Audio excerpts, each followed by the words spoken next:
Drop it.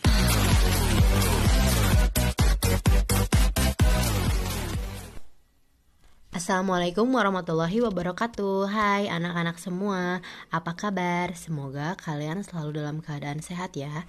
Di video kali ini Ibu akan menjelaskan satu materi yang diajarkan pada pelajaran matematika kelas 8. Nama babnya yaitu pola bilangan. Pola bilangan itu adalah barisan bilangan yang memiliki pola atau aturan tertentu. Dalam kehidupan sehari-hari, banyak hal yang berhubungan dengan pola bilangan. Misalnya, pola penataan rumah, pola penataan kamar hotel, pola penataan kursi dalam stadion, pola nomor buku di perpustakaan. Banyak lagi sih aplikasi lainnya yang bisa kita temui di kehidupan sehari-hari yang berkaitan dengan pola bilangan. Dengan memahami pola bilangan, kalian juga bisa menata banyak hal dengan lebih teratur.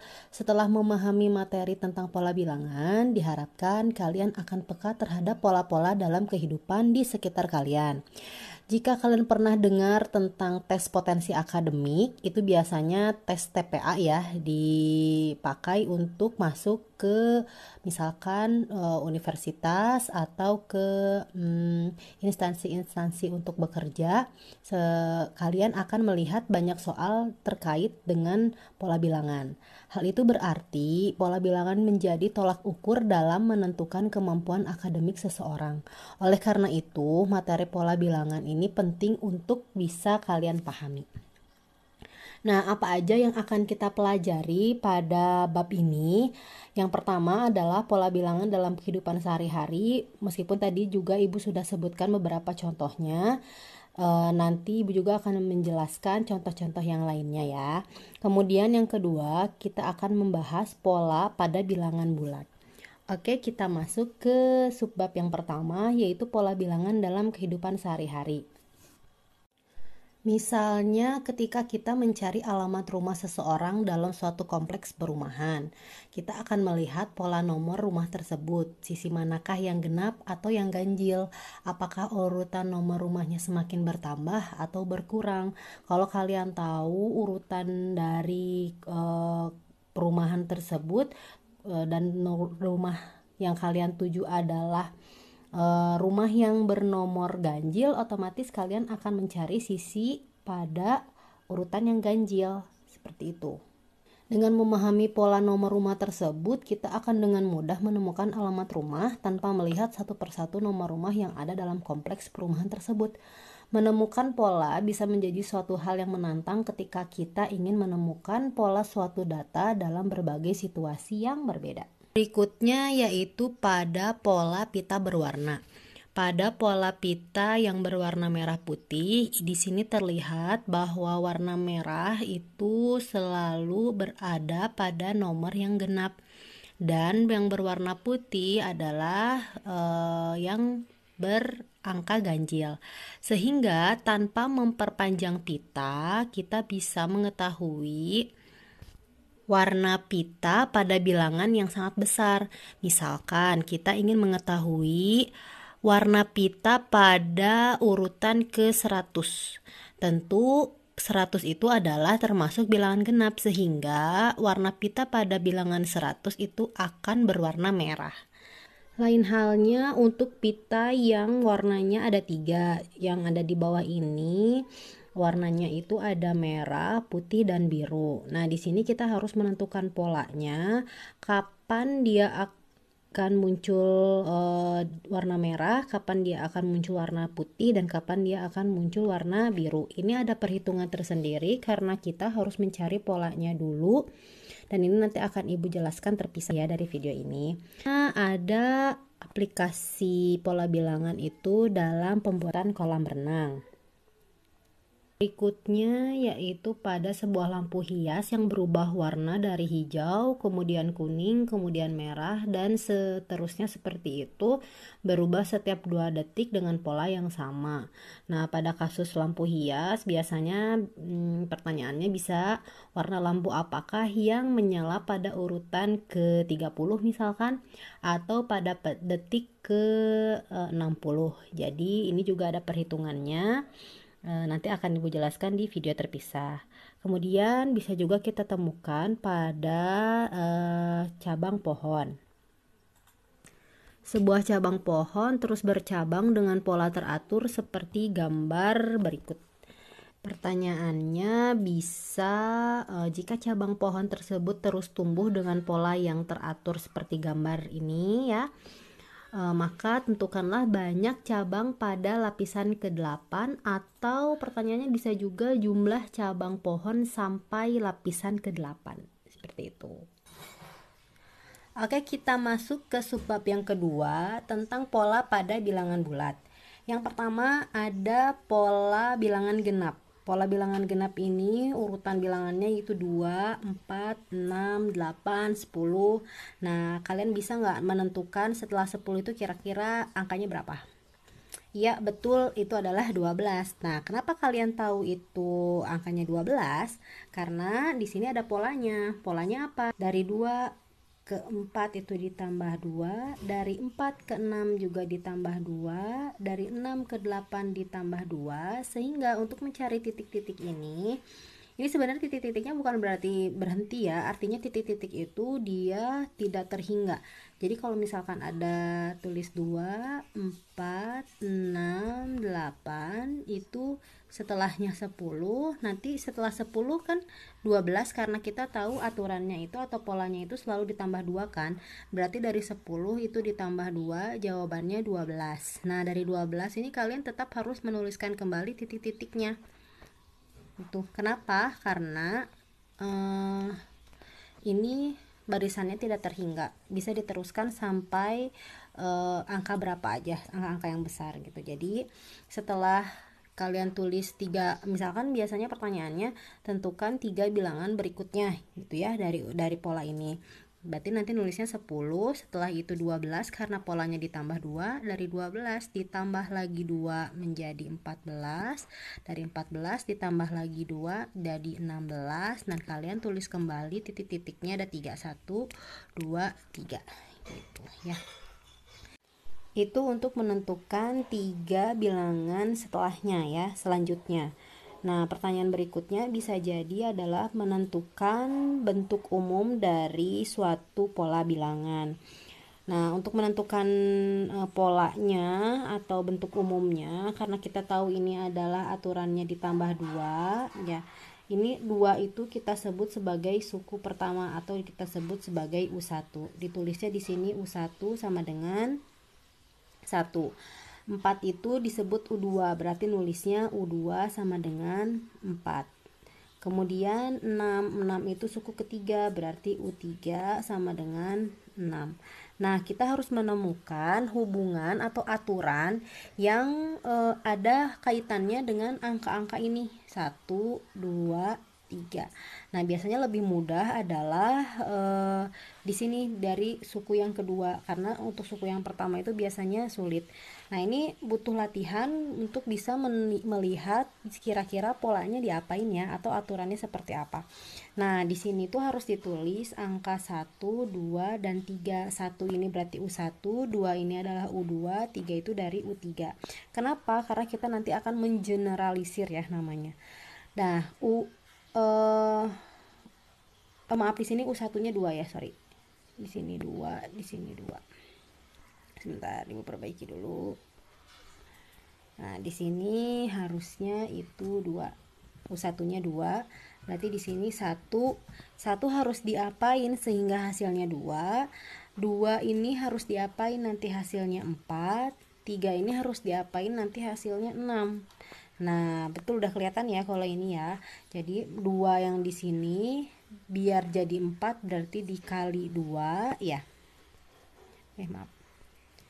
Berarti di sini dikali 2. Kemudian 3-nya biar jadi 6 berarti harus dikali 2 juga kan. Kemudian yang ini yang pertama juga pasti dia dikali 2 ya. Biar jadi 2. Jadi 1 dikali 2 hasilnya 2. Sehingga dari sini nanti kalau misalkan kita cari suku ke-10 misalkan, kalau U1 1 kali 2, kalau U2 2 kali 2, kalau U3 3 kali 2. Berarti kalau U10 Iya betul, pasti 10 dikali 2. Sehingga nanti untuk mengetahui bentuk umum itu UN sama dengan N dikali 2. Bisa juga ditulis 2N. Nah, ini yang disebut dengan bentuk umum. Jadi bentuk umum itu adalah rumus ketika kita mau mencari misalkan U100, tinggal kalian ganti aja N-nya jadi 100. Jadi nggak usah diurutkan sampai ke 100. Dari 1 sampai 100 kan panjang ya, kayak gitu. Jadi untuk menentukan bentuk umum itu fungsinya atau manfaatnya gitu untuk mencari suku ke yang besar, misalkan U1000 atau U500. Jadi ketinggal kalian ganti aja deh si N-nya. Nah, di sini kalau misalkan ditanyanya U100 ya tinggal kalian ganti aja N yang di sini jadi 100, berarti 2 dikali 100, hasilnya adalah 200. Seperti itu. Oke, kita lanjut ke pola yang kedua, yaitu pola bilangan ganjil. Untuk pola bilangan ganjil itu ada 1, 3, 5, 7, 9, dan seterusnya. Pertanyaannya itu tentukan 3, misalkan tentukan 3 angka selanjutnya. Berarti dari sini kita cari dulu dari 1 ke 3 itu kira-kira diapain ya. Dari 3 ke 5 itu kira-kira diapain.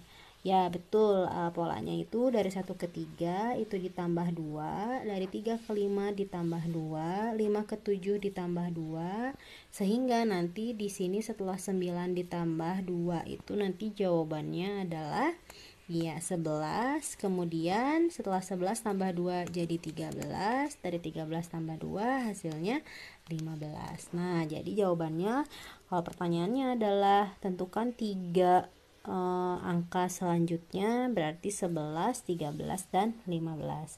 Kemudian kalau pertanyaannya itu tentukan bentuk umum dari pola tersebut.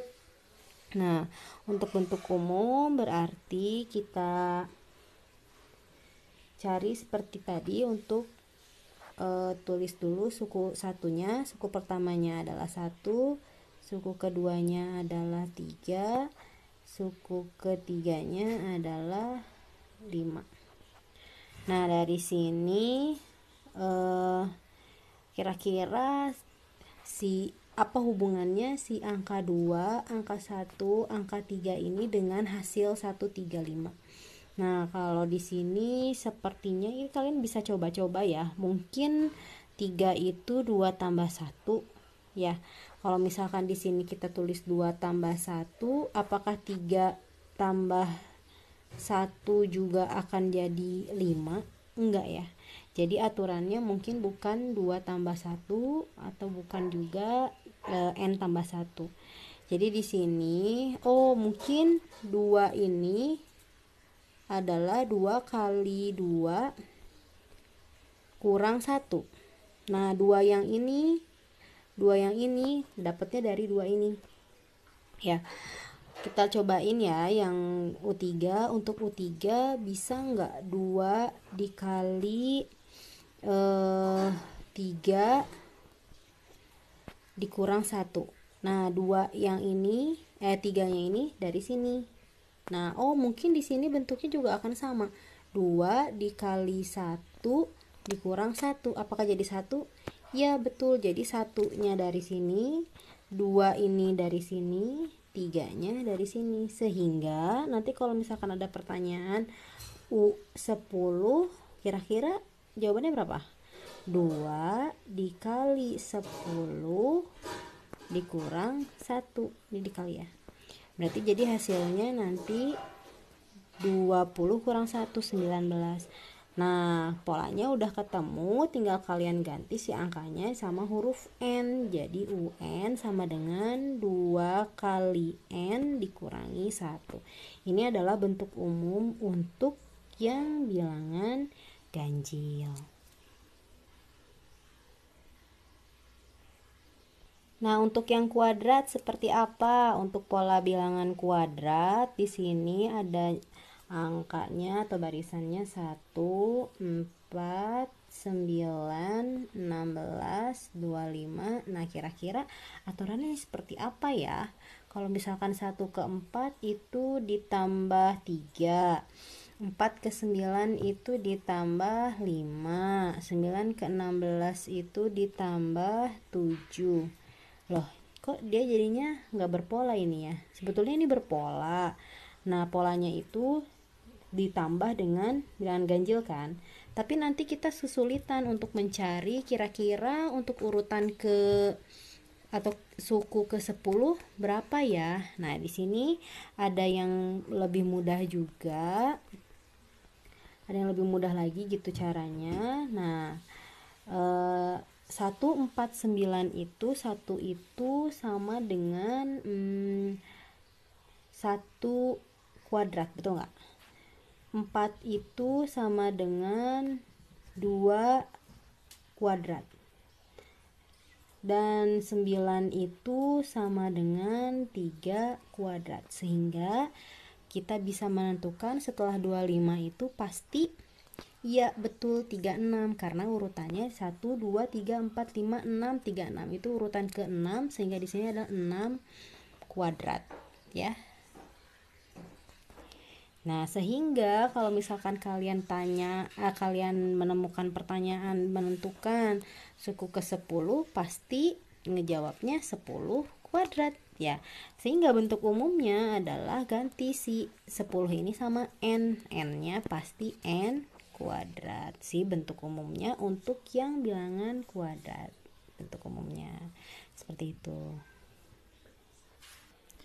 Nah, untuk pola berikutnya yaitu pola bilangan segitiga. Untuk pola bilangan segitiga di sini urutannya 1 3 6. Kemudian ada 10, 15 dan selanjutnya.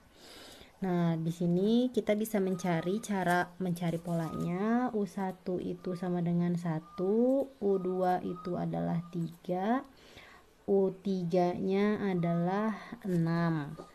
Nah, dari sini kita biasain sih ya, lebih enak itu mencarinya di suku yang kedua atau suku yang ketiga. Jangan dulu mencari suku yang pertama. Untuk suku yang kedua itu kan 3. 3 itu kayaknya sih mungkin 2 dikali 3 hasil bagi 2 ya. Nanti hasilnya 36 dibagi 2 hasilnya 3. Kemudian suku yang ketiga itu kan hasilnya 6. Berarti bisa jadi 3 kali 4 per 2. 12, 12 bagi 2, 6. Oh ya, lihat di sini ada polanya udah kelihatan belum? Nanti yang keempat itu kan jawabannya 10. Oh, mungkin nanti polanya itu adalah 4 dikali 5 dibagi 2. 20 bagi 2 jadinya 10. Nah, berarti lihat di sini polanya. Untuk yang suku pertama berarti nanti 1 dikali 2 bagi 2. Nah, untuk polanya berarti di sini untuk suku yang pertama 1 kali 2 bagi 2. Untuk yang kedua 2 kali 3 bagi 2. Untuk yang ketiga 3 kali 4 bagi 2. Untuk yang keempat 4 kali 5 bagi 2. Pasti untuk yang kelima itu 5 kali 6 bagi 2. Untuk yang 10 pasti iya betul, untuk yang 10 pasti 10 kali 11 bagi 2. Sehingga untuk bentuk umum yang UN itu sama dengan N pasti nambah 1 ya. 10 dengan 11 nambah 1 N kali N tambah 1 dibagi 2. Ini adalah bentuk umum yang pola segitiga. Nah, selanjutnya itu ada pola yang kelima yaitu pola persegi. Lihat deh, untuk pola persegi itu kan 1, 4, 9, 16, 25 ya. Dia itu sama angkanya atau urutannya dengan yang kuadrat 1, 4, 9, 16, 25. Sehingga untuk yang pola persegi itu aturannya, polanya sama dengan yang kuadrat, bilangan kuadrat ya, pola yang kuadrat. Jadi untuk yang persegi itu bentuk umumnya UN sama dengan N kuadrat. Ini untuk yang persegi. Untuk yang selanjutnya itu pola persegi panjang. Untuk pola persegi panjang mencari bentuk umumnya U1 2, U2 nya adalah 6, U3 nya adalah 12. Nah kita harus cari untuk U1 itu hasilnya 2 kira-kira diapain ya. Untuk U2 hasilnya 6, mungkin 2 kali 3 ya. Kalau 3 biar jadi 12 berarti 3 kali 4 ya. Apakah ini yang U2 itu adalah 1 kali 2? Kelihatan nggak polanya? Ini sudah berpola ya. Sehingga untuk U4 hasilnya berarti 4 dikali 5. Betul nggak? 20. Ya betul kan? 20. Oh berarti kalau misalkan U1 1 kali 2, U2 2 kali 3, U3 3 kali 4, U4 4 kali 5. Berarti untuk U10 pasti 10 kali 11 ya. Nah sehingga untuk UN hasilnya pasti N dikali N plus 1. Ini untuk pola yang persegi panjang. Berikutnya yaitu pola bilangan Pascal. Untuk pola bilangan Pascal kita cari bentuk umumnya U1 itu 1, U2-nya 2, kemudian U3-nya 4. Nah, dari sini kira-kira hubungannya apa ya? U4-nya adalah 8.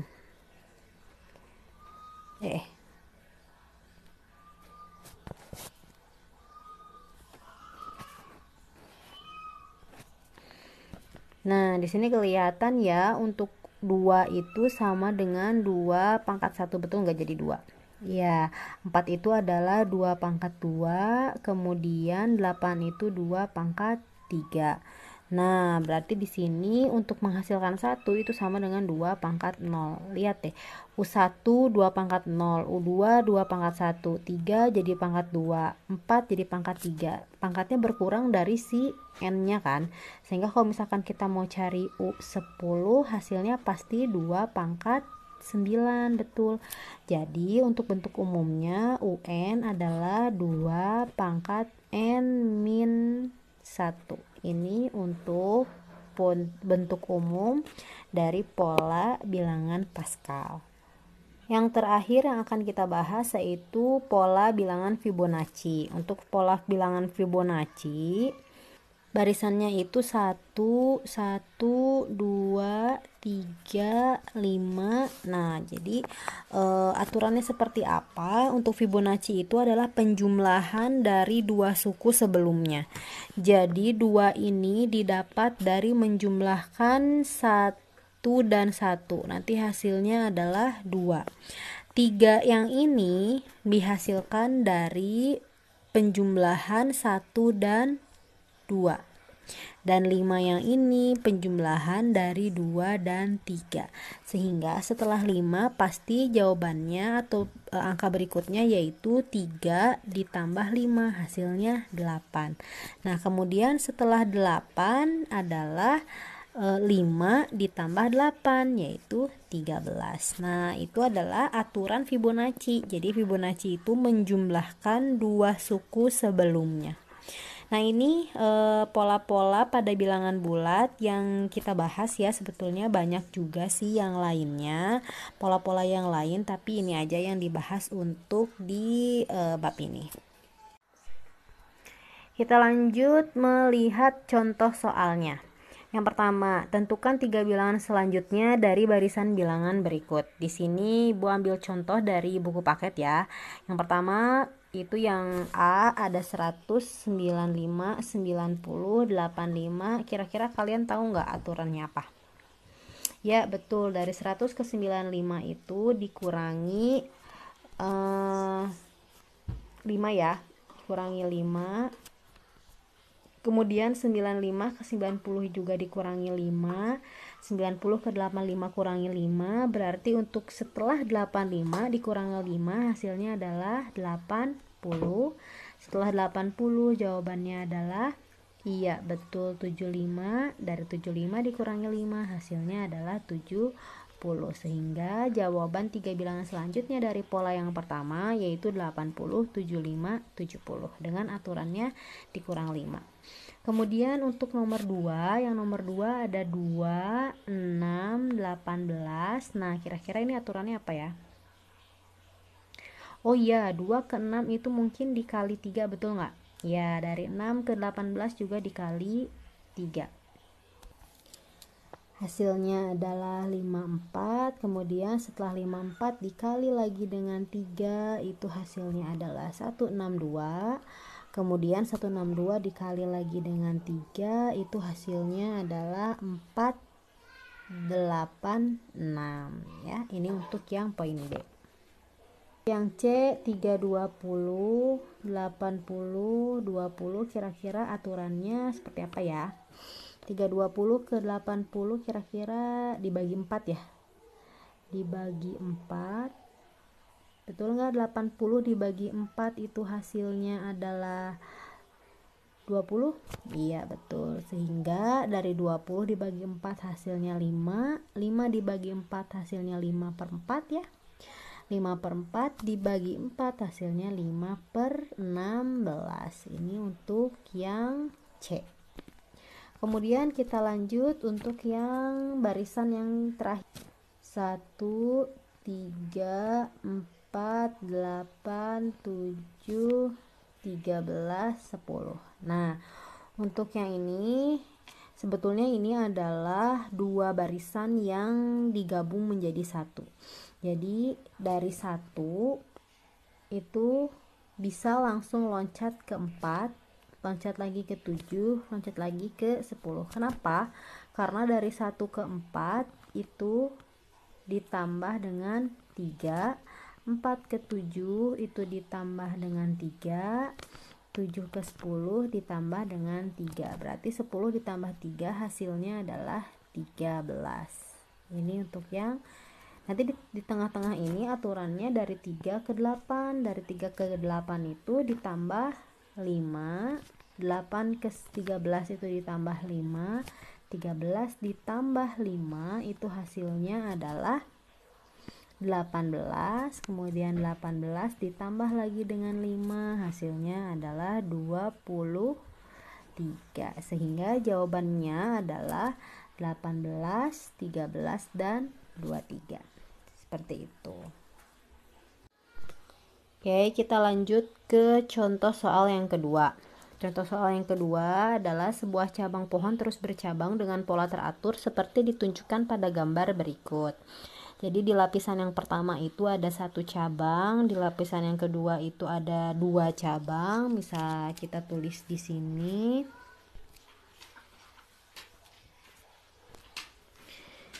U1-nya itu adalah 1 karena 1 cabang ya. U2-nya itu adalah 2 karena dia 2 cabang. U3-nya itu menjadi 4 cabang dan U4-nya menjadi 8 cabang. Nah, kalau misalkan kalian lihat di sini tuh sama dengan pola Pascal ya. Jadi untuk Pascal 1 2 4 8 polanya itu di sini sama dengan 2 pangkat 0, 2 pangkat 1, 2 pangkat 2, dan 2 pangkat 3 hasilnya 8 kan.